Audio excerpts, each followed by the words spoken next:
Józef Mengele, o famoso médico demoníaco de Auschwitz. Isso foi tudo que sobrou de uma das 4 câmaras de gás daqui. E bem ao lado da câmara de gás ficava o laboratório do Mengele. Aqui, ele conduziu experimentos brutais em vítimas inocentes.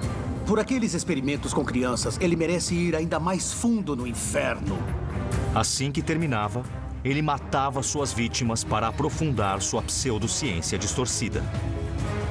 Mengele dissecava os corpos e aí removia os olhos e enviava para a pesquisa.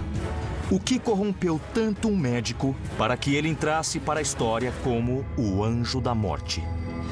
A maioria das pessoas da minha geração não entende como, há 70 anos, um pequeno grupo de nazistas conseguiu iniciar uma guerra que matou 60 milhões de pessoas. Eu quero descobrir. E para me ajudar, eu vou usar cartas de baralho. Hoje, são usadas tanto por militares quanto pela polícia para ajudar a identificar os seus alvos. Mas até hoje, ninguém nunca utilizou um baralho para o grupo mais famoso de assassinos da história.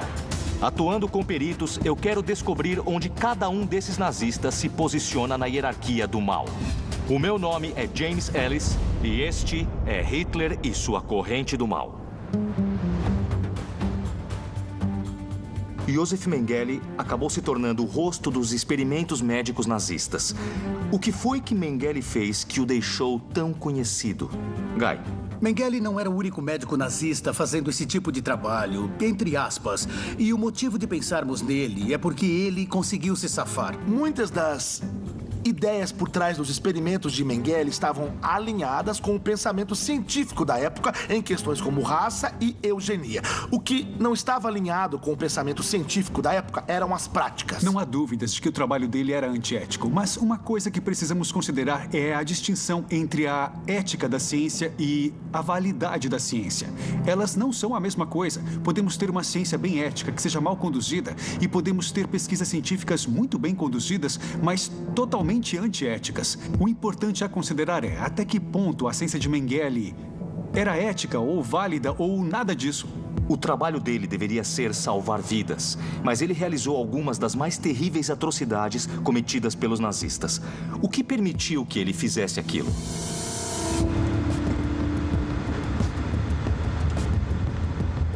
Para responder à pergunta, vou começar a investigar em Günzburg, a pitoresca cidade alemã onde ele cresceu. Eu estou ouvindo crianças ali. Tem algum jardim da infância por aqui? Tem sim. É naquele prédio ali. Eu vim encontrar o historiador Sven Keller para saber mais sobre o início da vida de Mengele e como ele se tornou um nazista. Isso aqui é um parque infantil?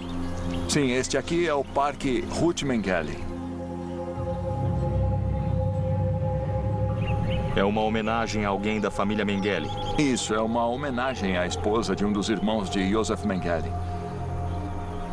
Por aqui, a família Mengele sempre foi conhecida pela generosidade, por fazer doações sociais, como muitas famílias abastadas. Desde o começo do século XX, os Mengeles têm sido um dos principais benfeitores da cidade e muitos pontos de referência locais levam o nome da família. Será que sou só eu? Ou é bem bizarro que o nome Mengele esteja estampado num castelo infantil, em um parque infantil que homenageia um membro da família Mengele, sendo que Józef Mengele realizou experimentos abomináveis em crianças em Auschwitz? Bom, eu concordo com você. E o que deixa ainda mais bizarro para mim é que teve uma mulher judia em Auschwitz que sofreu certo experimento com Mengele. Mengele impediu ela de alimentar o bebê recém-nascido para poder saber o que aconteceria com a criança, quanto demoraria até morrer de fome. No final, a mulher judia impediu Mengele ao matar em silêncio o próprio filho durante a noite. Essa mulher judia tinha o mesmo nome, Ruth, como Ruth Mengele. Essa ligação é algo que nunca mais saiu da minha cabeça, sabe? Essa é uma coisa terrível. Sim. Eu já sei que a família Mengele é muito importante na cidade. Me conta um pouquinho sobre eles. Era uma família muito respeitada. Eles tinham vindo do nada e cresceram por mérito próprio. E aquilo era algo que as pessoas admiravam. Joseph Mengele nasceu em 1911 em uma família católica conservadora. Seu pai, Carl, tinha uma empresa de equipamentos agrícolas de sucesso, que se tornou a segunda maior empregadora da cidade. E como Joseph Mengele era na infância? O que a gente sabe sobre ele? Não é tão fácil de responder. Não temos muitas fontes de informação. As pessoas que cresceram com ele o descreviam como adorável. Não tinha nada acontecendo na infância dele, nada que ele fazia que meio que acabasse justificando aquelas ações terríveis que ele praticaria mais tarde na vida? Nada mesmo. Nadinha? Eu diria nada mesmo. Então não. ele era só um garoto normal, crescendo em uma família rica nessa bela cidade da Bavária. Sim, isso é o que eu diria, sim. Durante a adolescência de Joseph, os negócios dos Mengele continuaram crescendo, assim como a influência da família na cidade. No início de 1930, Hitler visitou Günzburg 2 vezes para amealhar apoio ao partido. Chegou até a discursar na fábrica dos Mengele na segunda viagem. Em 1933, Karl Mengele comprou uma vaga na Câmara Municipal.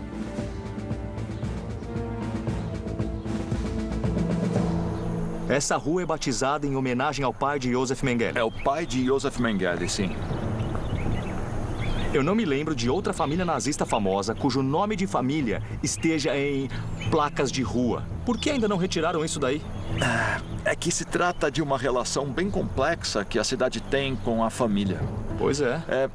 Como a família era muito respeitada e fazia doações, era muito difícil para a cidade poder se distanciar deles.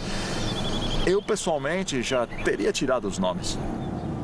Por maior que fosse o sucesso dos Mengele, Joseph escolheu não seguir os passos do pai. Como Mengele decidiu que iria se tornar um médico? Ele se formou no ensino médio em 1930 e ele não se via naquela carreira familiar. Como ele tomou a decisão exatamente, francamente, não sabemos. Mas ele foi para Munique e começou a estudar medicina. Munique era o centro do movimento nazista na década de 1930. Assim que Hitler se tornou chanceler em 1933, estudiosos e cientistas judeus foram demitidos das universidades e substituídos por simpatizantes nazistas. Foram esses acadêmicos que ensinaram e influenciaram Joseph Mengele. Mengele era um jovem incrivelmente esforçado e, enquanto ele cursava a faculdade, também fazia doutorado em antropologia. Na medicina, ele não era muito interessado na parte clínica da coisa. Entendi. Ele optou por uma vertente bem nova na medicina que estava com tudo chamada genética. Tá bom. É claro que genética e antropologia eram duas ciências que estavam bastante conectadas ao que o nacionalsocialismo pensava com a sua teoria racista. Nossa. Então ele deve ter sido radicalizado enquanto ele estudava na universidade. Sim. Seria bem mais fácil dizermos que ele era um homem louco desde o princípio. Mas seria não dá. bem mais fácil, mas não dá. Em 1937, Mengele assumiu uma cobiçada posição de assistente no Instituto para Biologia Hereditária e Higiene Racial em Frankfurt. Lá, ele se juntou a um departamento de geneticistas que estudavam gêmeos na vanguarda dos programas raciais nazistas. Pelo visto, essas ideias raciais estavam estabelecidas no meio acadêmico alemão na época. Sim, estabelecidas e também eram meio o que tinha de mais atual nas pesquisas acadêmicas. Ele esperava poder alavancar a carreira ao se concentrar nessas ciências. Mengele entrou para o Partido Nazista em 1937 e o avanço dele na profissão de médico andou junto com a ascensão dele no partido. Aliás, em 1938, o mesmo ano em que Mengele recebeu o diploma de médico, ele também entrou para a SS. Naquela época, pelo jeito, ele parecia ter se entregue por inteiro ao regime. Aquele regime logo permitiria que Mengele cometesse alguns dos crimes mais abomináveis da Segunda Guerra Mundial. Isso são olhos? Josef Mengele dissecava os corpos, aí usava os olhos em pesquisas. Era muito perturbador.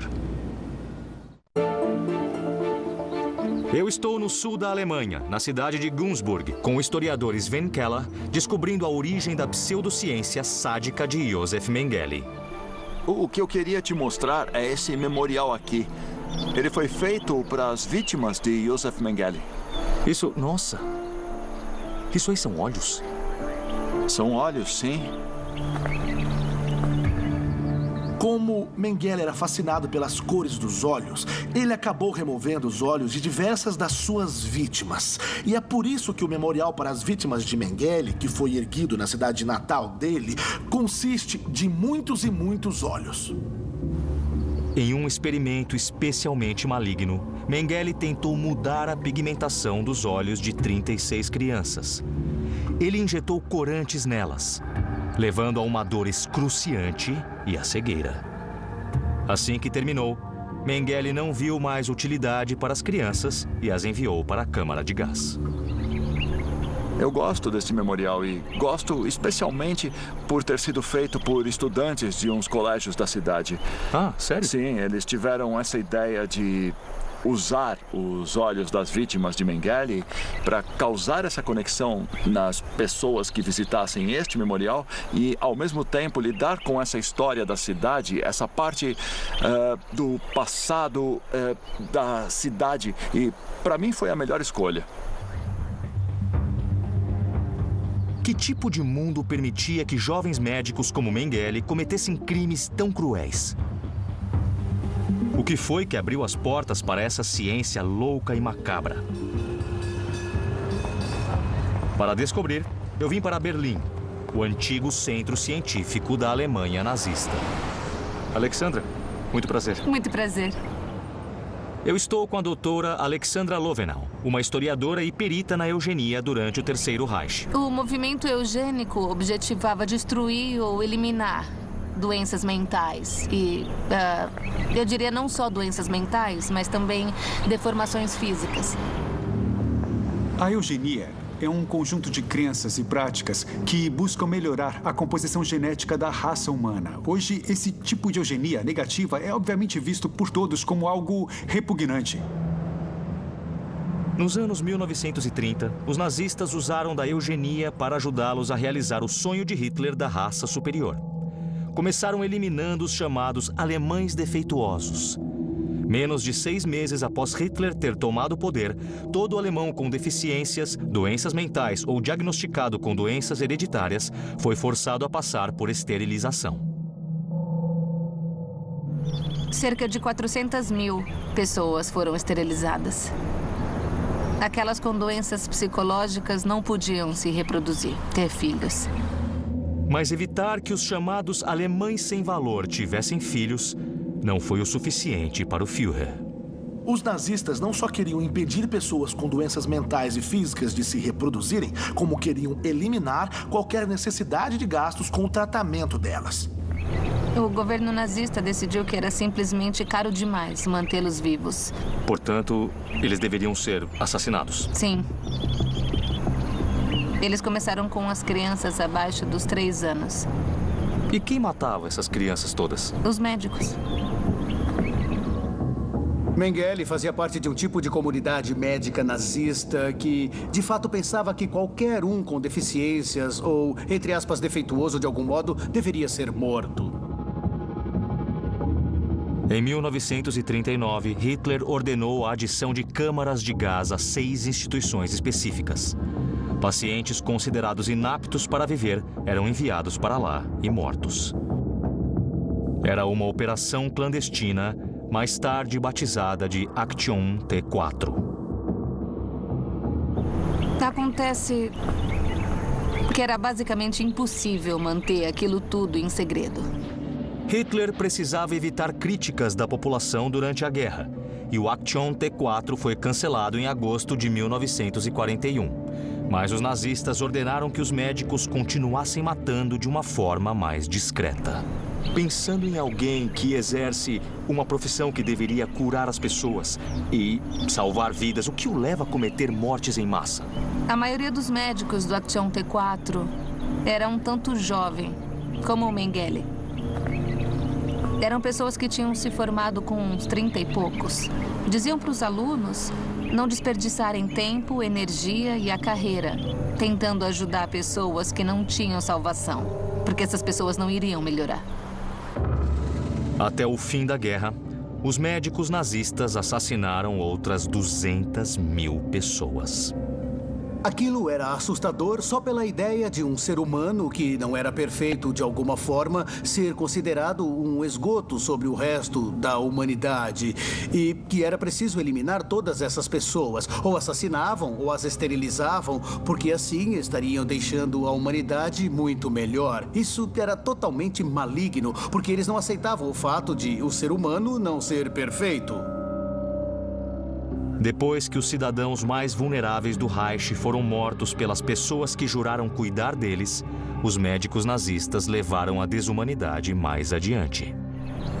Em alguns casos, ocorria de pesquisadores irem visitar os centros de extermínio e examinar os pacientes que ainda estivessem vivos. Se eles encontrassem alguém interessante, o cérebro dessa pessoa era retirado. Então esses médicos chegavam e diziam: eu quero examinar o cérebro dela. E aí a pessoa era assassinada para que eles pudessem conduzir experimentos com o cérebro. Isso.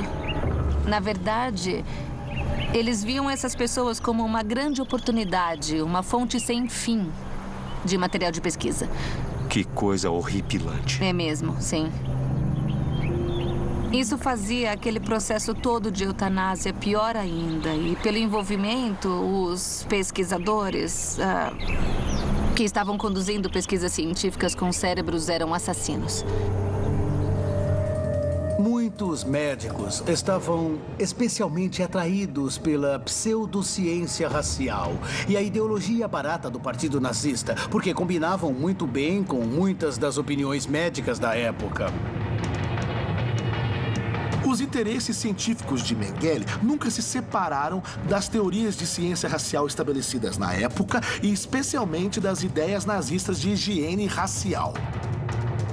Foi nesse mundo que Josef Mengele entrou quando era um ambicioso jovem médico. Logo, ele abraçaria a ideologia desumana do nazismo com um afinco assustador. Ele não tinha mesmo nenhum sentimento humano com relação às crianças. Você sabe... Eu estou em uma missão para descobrir onde o famoso médico Josef Mengele se encaixa na corrente do mal de Hitler. Eu vim até o local de um antigo campo de concentração nazista em Sachsenhausen para encontrar alguém que escolheu sua carreira após conhecer uma das vítimas de Mengele. Astrid? Ah, James, oi. Muito prazer. Muito prazer, tudo bem? A doutora Astrid Ley é historiadora e vice-diretora do Memorial e Museu de Sachsenhausen. O que foi que te fez entrar para esse ramo de estudos? Bom, foi um encontro com uma vítima dos experimentos de Mengele que eu tive há muitos anos depois de eu terminar o colégio. Depois de tantas coisas terríveis, ela não sabia como a saúde dela tinha sido afetada. Então, virou o meu objetivo descobrir o que os médicos nazistas fizeram e contar para as vítimas sobreviventes. Josef Mengele é o nome que as pessoas mais associam aos experimentos médicos nos campos de concentração e extermínio, mas é claro que ele não era o único médico atuando nesses lugares. Quão difundida era essa prática? Era um fenômeno bem difundido. Em todos os campos maiores, ocorriam os experimentos médicos que começaram logo depois que a Alemanha iniciou a guerra.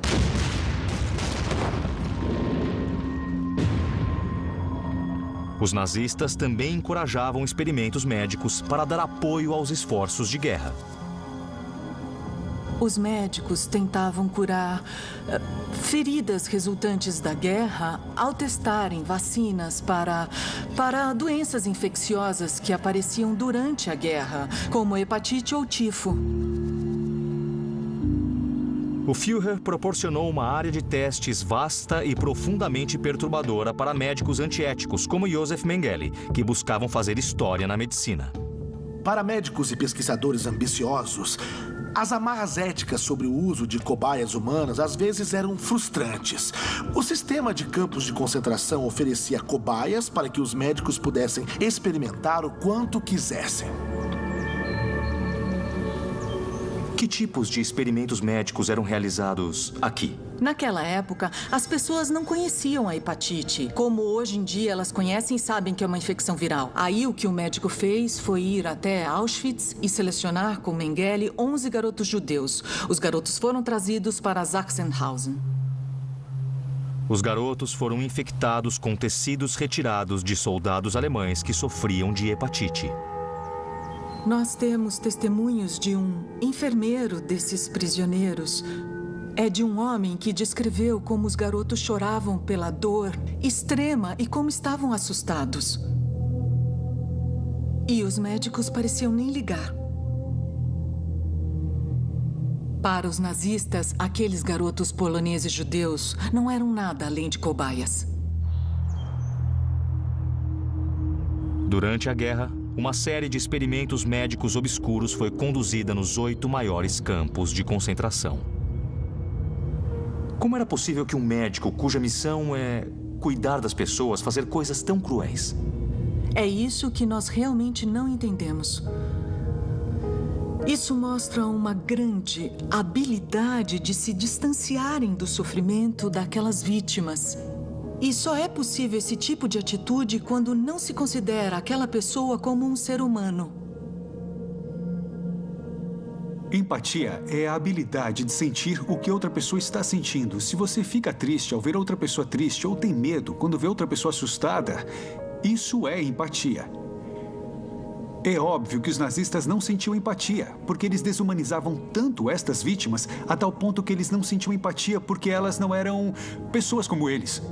No fim, o modo absurdo com o qual os experimentos eram conduzidos não levaram a praticamente nenhum avanço na ciência médica, a não ser em alguns poucos casos isolados.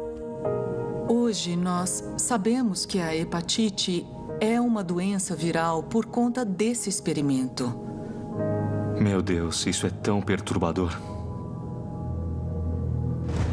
Os experimentos médicos eram tanto para ajudar os soldados na linha de frente, como também eram parte da justificativa para a ideologia racial nazista. Sim, certamente. Josef Mengele levaria a sua pesquisa com fundamento ideológico para um nível aterrorizante. Mengele se interessava por hereditariedade. E, na época, um modo de estudar isso para saber quais características eram ambientais e quais eram herdadas era com os gêmeos. E, no caso, a pesquisa com gêmeos era um trabalho específico de Mengele ou era um trabalho que era amplamente feito no meio científico da época? Era um ramo que era bastante conhecido e Mengele, ali na verdade, não era um Zé Ninguém. Ele era um dos principais geneticistas. Em 1938, Mengele, ao resenhar um livro, escreveu sobre um estudo com gêmeos. Ele disse que o maior problema que nós temos é que não podemos dissecar gêmeos ao mesmo tempo, porque os irmãos dificilmente morrem ao mesmo tempo. Foi por isso que ele se tornou um médico de campo de concentração. Ele foi para Auschwitz porque ali ele teria uma oportunidade de experimentar, testar e examinar mais gêmeos. E pretendia, mais tarde, escrever sobre e usar isso para fazer a sua carreira científica. Para descobrir o que de fato Josef Mengele fez para criar sua carreira científica, eu tenho que ir ao local que é o maior sinônimo do seu legado de crueldade. Ele costumava visitar as crianças com doces, que ele levava especialmente para elas. Eu estou em uma missão para descobrir onde o Dr. Josef Mengele entra na corrente do mal de Hitler. Eu vim para a Polônia. para ver o local que é mais associado aos crimes hediondos dele. A gente está aqui na entrada do Auschwitz-Birkenau. Esse campo é enorme. Ele vai até onde a vista alcança. Auschwitz é o campo de concentração nazista mais conhecido e um dos maiores símbolos do Holocausto. Agora estamos no campo principal, que era chamado de Stammlager Auschwitz I, que ficava bem na entrada de Auschwitz. Para saber exatamente qual foi o papel de Josef Mengele nos crimes terríveis cometidos aqui, eu vim me encontrar com a historiadora Teresa Wątôr-Sushi. Antes da guerra, este local era uma base do exército polonês e, em 1940, se tornou outro campo de concentração alemão. Auschwitz acabou se tornando um dos maiores campos de concentração nazistas. Originalmente era um local só, mas acabou se expandindo para 3 áreas separadas, que cobriam uma distância de aproximadamente uns 13 quilômetros. Josef Mengele chegou em Auschwitz em maio de 1943. Por que ele veio para cá? Ele foi enviado para cá depois que ele concluiu o serviço militar como médico. Mengele foi um oficial nas forças médicas da Waffen-SS, a tropa de combate mais fanática de Hitler. Ele se feriu na frente leste em 1942 e, depois de se recuperar, requisitou um posto em Auschwitz. Josef Mengele era um dos poucos médicos em Auschwitz. Quando os trens chegavam a Auschwitz, era o trabalho de um desses médicos da SS, incluindo Josef Mengele, selecionar os judeus que iriam para as câmaras de gás e os que estavam bem para trabalhar. Ele literalmente dizia esquerda, direita, e dependendo do lado, a pessoa seria morta em questão de minutos ou... então, viveria mais um dia, talvez até algumas semanas, até morrer de trabalhar. Essa era uma das funções primárias dele. As outras funções eram usar Auschwitz como um laboratório de experimentos para conduzir aquela pseudociência distorcida. Médicos como Mengele viam o corpo de um ser humano basicamente como um corpo qualquer. E se eles pudessem extirpar a parte cancerosa do corpo, ou seja, as raças que eles consideravam infecciosas, sujas e doentes, como o povo judeu, então eles estariam fazendo um favor para o corpo.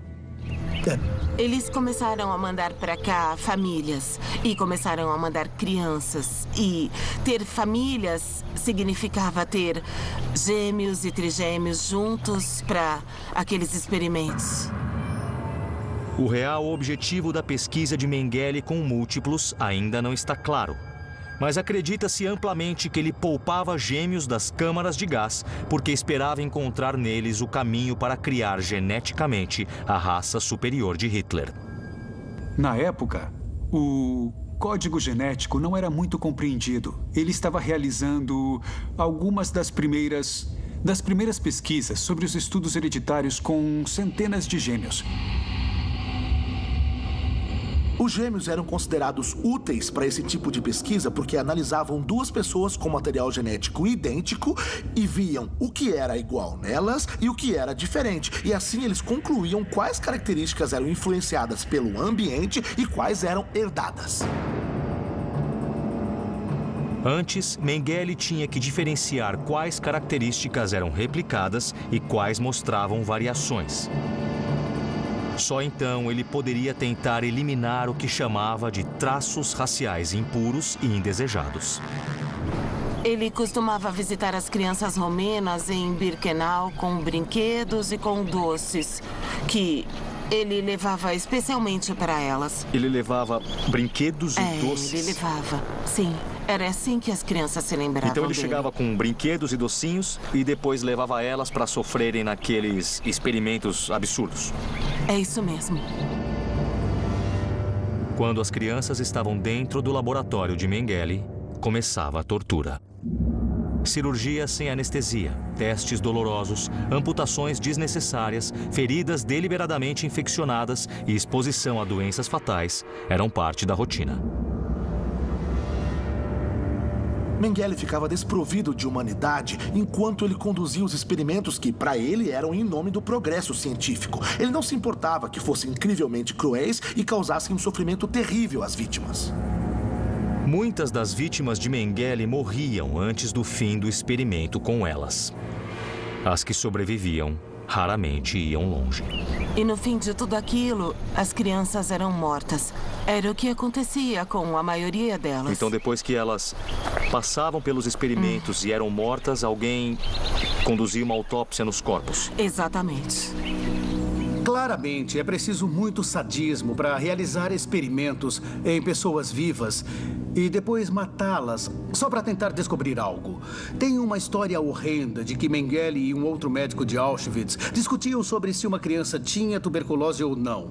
Mengele insistia que tinha e o outro médico dizia que não tinha. Mengele voltou 1 hora depois e confirmou que ele, Mengele, estava errado. A criança não tinha tuberculose.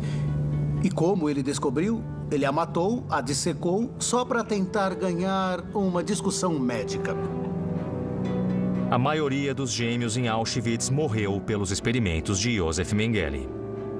Apenas alguns sobreviveram o suficiente para ver o campo ser libertado pelo exército soviético em 27 de janeiro de 1945.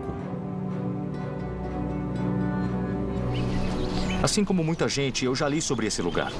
Eu já vi fotos, eu já vi filmes sobre ele, mas eu não tinha compreendido a escala e a extensão do sofrimento até ter visto o lugar com os meus próprios olhos. É uma coisa que eu nunca mais vou esquecer. Mas apesar dos seus crimes sádicos, o médico nazista, de algum modo, conseguiu escapar. O fato dele ter escapado depois da guerra e vivido a vida sem nunca assumir sua culpa é incrivelmente frustrante. Eu estou em Berlim para falar com o historiador Tobias Freimiller e descobrir o que houve com Josef Mengele quando o império de Hitler estava desmoronando. Este é um memorial criado no fim dos anos 80, sabe? E que representa as deportações para, especialmente, Auschwitz. O que aconteceu com Mengele quando o Exército Vermelho estava chegando em Auschwitz? Ele partiu um pouco antes e teria viajado para o oeste, disfarçado de oficial do Wehrmacht. Em junho de 1945, forças norte-americanas capturaram Mengele entre cerca de 10.000 soldados alemães fugitivos na Saxônia. Eles revistaram os prisioneiros de guerra em busca de tatuagens da SS. Mas quando Mengele havia se juntado à SS, ele decidiu não ser tatuado. Aí ele foi solto com um nome diferente e ficou trabalhando como auxiliar em uma fazenda que ficava no sul da Alemanha por um bom tempo. E então o mundo começou a ficar ciente dos crimes bárbaros cometidos pelos médicos nazistas. All of the defendants herein unlawfully, willfully and knowingly participated in plans and enterprises involving the commission of war crimes and crimes against humanity. Inclusive, aconteceu um julgamento em Nuremberg, em que médicos que tinham cometido atrocidades ao servirem ao nazismo foram levados à corte. Mengele sabia que precisava fugir. Ele foi correndo lá para a Argentina, que deve ter sido o destino de aposentadoria mais popular entre os ex-nazistas. Mengele viveu com um pseudônimo por muitos anos em Buenos Aires. Então, em 1958, ele casou com a viúva do irmão, uma grande acionista da empresa do pai dele. Para poder fazer isso, ele precisava usar o nome real, o passaporte real e a identidade real. E aí ele foi até o embaixador alemão em Buenos Aires e conseguiu o passaporte alemão com o nome verdadeiro. Tinha o nome dele na lista telefônica em Buenos Aires e ele viveu lá com o nome verdadeiro. É claro que chegou uma hora que ele não tinha mais medo de que as pessoas fossem atrás dele. Com certeza. A caça aos nazistas foi realizada pelos aliados por uns 3 ou 4 anos. E eles deram um fim porque perderam a motivação e até a habilidade de realizar dezenas de milhares de caçadas, sabe? Eles teriam levado décadas. E em que momento as pessoas começaram a tentar encontrá-lo e levá-lo à justiça? No fim dos anos 50, finalmente, um mandado de prisão foi emitido contra ele. Em 1960, o Serviço de Inteligência de Israel, o Mossad, capturou Adolf Eichmann em Buenos Aires. Eles tentaram capturar Mengele durante a mesma operação. Assustado, Mengele fugiu para o Paraguai. Mas o Mossad ficou tanto no encalço dele que ele acabou cruzando a fronteira para o Brasil. A partir daquele ponto, a vida dele ficou bem menos tranquila e ele teve que mudar de casa algumas vezes. Por mais de 3 décadas, os parentes de Mengele em Günzburg foram cúmplices ao ajudarem um fugitivo nazista. Eles deram apoio financeiro e negaram saber o paradeiro dele. Apenas o filho estava disposto a confrontar o pai quanto àqueles crimes. Quando o filho dele foi visitá-lo em meados dos anos 70, ele perguntou sobre Auschwitz e perguntou sobre o que ele tinha feito e... mais tarde, o filho disse que o pai nunca mostrou nenhum remorso e ele dizia que tinha sido correto o que fez e que foram ações acertadas e que ele não precisava se desculpar por nada. E foi por essa razão que o filho voltou para a Alemanha e nunca mais visitou o pai. Sério? O filho ficou tão horrorizado com o pai, não só pelos crimes, mas pelo jeito que ele justificava aqueles crimes que até cortou as relações com o pai. E o pai, é claro, esperava convencer o filho de que tinha agido corretamente. E como ele morreu? Ele teve um AVC, mas ainda demoraram 6 anos até, enfim, conseguirem oficialmente provar que era ele, que ele de fato tinha morrido. Mengele só foi propriamente caçado em 1985, na época do 40º aniversário do, digamos, fim de Auschwitz, e que foi em janeiro de 45. Foi quando a polícia alemã invadiu a casa de infância de Mengele em Günzburg e encontrou indícios da morte do médico. O que é irônico sobre o destino final de Mengele é que, quando os ossos dele foram retirados da cova em um local chamado Embu, em 85, sabe, o crânio foi erguido e foi exibido para a mídia mundial. E aqueles ossos depois foram parar em um laboratório, onde são examinados por estudantes médicos. Faz sentido ele não estar de fato na cova, sabe, ele ir parar em um laboratório. E em que momento da história ele virou essa figura notória que representa tanto da maldade do regime nazista? Veja, eu acho que basicamente como ele realizou alguns experimentos médicos terríveis, é fácil enxergá-lo assim. E já não é tão fácil enxergar o que Eichmann fez, mas é fácil de ver porque pesquisas médicas mortais em gêmeos, em crianças, ele era um monstro, a imagem de um monstro. E ao escapar, ele deixou a história toda bem mais interessante. Mengele, ao que se sabe, nunca expressou nenhum remorso ou assumiu responsabilidade pelos crimes.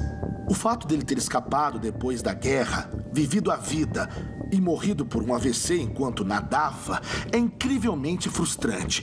Ele nunca assumiu a culpa. Não houve uma chance de as vítimas e sobreviventes testemunharem e contarem suas histórias para o mundo para verem um mínimo de justiça feita contra Josef Mengele. Agora que eu já sei do papel-chave de Josef Mengele nos experimentos médicos desumanos realizados a serviço do regime nazista, está na hora de decidir onde ele entra na corrente do mal de Hitler. Auschwitz oferecia um ambiente como nenhum outro. Um local onde um médico podia experimentar com seres humanos sem nenhum contraponto moral mesmo. Após reviver a história dos experimentos assassinos de Josef Mengele pela Alemanha e Polônia, está na hora de decidirmos onde esse médico demoníaco entra na hierarquia nazista. Usando nosso sistema especial de baralho, eu quero determinar o lugar de Josef Mengele em Hitler e sua corrente do mal. Tem tantos elementos pavorosos na história de Mengele, mas aquele que mais me pegou foi a história sobre como ele fazia seleção na plataforma de Auschwitz. E eu acho que também é importante lembrar que Mengele é um entre muitos médicos em vários campos executando esse tipo de trabalho. Eu digo a palavra médico entre aspas porque eu acho que abriram mão de merecerem ser chamados de médicos se o que faziam era basicamente abater pessoas. Com um simples movimento de pulso, Josef Mengele teve o poder sobre a vida e a morte de muitas vítimas inocentes. O que levou um médico de uma família rica e respeitável a executar atos tão horríveis. Mengele era incrivelmente ambicioso e achava que o trabalho que ele fazia em Auschwitz tinha o potencial de abrir portas para ele em uma futura carreira. Aí ele pegou aquela ambição, pegou o que ele chamava de ciência e combinou com uma completa falta de ética e uma falta de humanidade. Além da ambição, ele era motivado por uma forma distorcida de antropologia. Ele achava mesmo que certos tipos de pessoas eram inferiores a certos outros tipos de pessoas. E isso estava por trás da pesquisa e foi o que o levou, no fim, a matar. Era uma ideologia terrivelmente atrasada, mas quem se identificava e acreditava nesta ideologia podia de fato ser capaz de fazer coisas horríveis, como Mengele fez. A busca por sucesso e uma visão racial distorcida do mundo levaram Josef Mengele a cometer atrocidades inimagináveis. Eu acho que Auschwitz abriu uma porta que deu a oportunidade para Mengele levar as coisas para um outro nível e cruzar de fato a linha da ética. Ele viu uma grande oportunidade. Ele tinha corpos humanos para os quais não dava a mínima. Não se preocupava com ética e com moral. Então recebeu uma oportunidade de fazer o que ele quisesse. Auschwitz oferecia um ambiente como nenhum outro que já existiu no mundo. Um local onde um médico podia experimentar com seres humanos sem nenhum contraponto moral mesmo. É importante lembrarmos, enquanto avaliamos os crimes de Mengele, que havia médicos, até médicos nazistas em campos de concentração que se recusavam a participar daquelas atividades. Ele fez porque quis. Trabalhando com um aparato absurdamente cruel dos campos nazistas, Josef Mengele se enxergou acima da moralidade. Seu trabalho não era nem válido, nem ético. Ele traiu com frieza o juramento de Hipócrates e, o que é pior, nunca foi responsabilizado por seus crimes. O que eu gostaria agora é de chegar a uma conclusão sobre onde acham que Mengele deve entrar na hierarquia nazista. Matthew, pode começar. Bom, eu, como cientista e pesquisador, fico especialmente incomodado com as pesquisas de Mengele, a ideologia e os métodos que ele aplicava, sem contar aquela visão particular dele sobre a medicina. Eu coloco bem para cima, vou deixar em nono. Anthony? Se analisarmos com base na crueldade, estaria nos 5 primeiros, mas ranqueamos com base na importância para as atrocidades do regime nazista. Para mim, ele não foi essencial. Ele foi parte de um sistema que tomou hospitais, universidades, campos de concentração e morte. Ele era um entre muitos. É o número 49. Guy? Eu vou pontuar de forma diferente, mas por razões quase idênticas. Eu acho que, na verdade, ele foi um sintoma de um modo muito perverso de pensar. Era um modo de pensar que tínhamos mesmo que rebater e foi parte das razões que nos levaram à guerra. O sadismo e a crueldade dele não tinham limites, mas como eu o considero um símbolo de tudo de mais distorcido sobre o modo de pensar daquele regime, eu vou pôr ele bem no alto. Eu o deixo como o número 5. Vocês têm pontos de vista bem diferentes, mas para mim é bem simples. A gente está falando de uma hierarquia do mal aqui. E eu não consigo pensar em um mal maior do que torturar e matar crianças. Então, para mim, ele tem que estar nos 10 primeiros. E eu concordo com o Matthew. Ele é o número 9. Ele é a Rainha de Espadas. Talvez o mais famoso dos fugitivos nazistas, Josef Mengele se tornou a personificação do mal puro. Um médico que deveria curar, mas que em vez disso, matava. O médico diabólico de Auschwitz é uma peça central em Hitler e sua corrente do mal.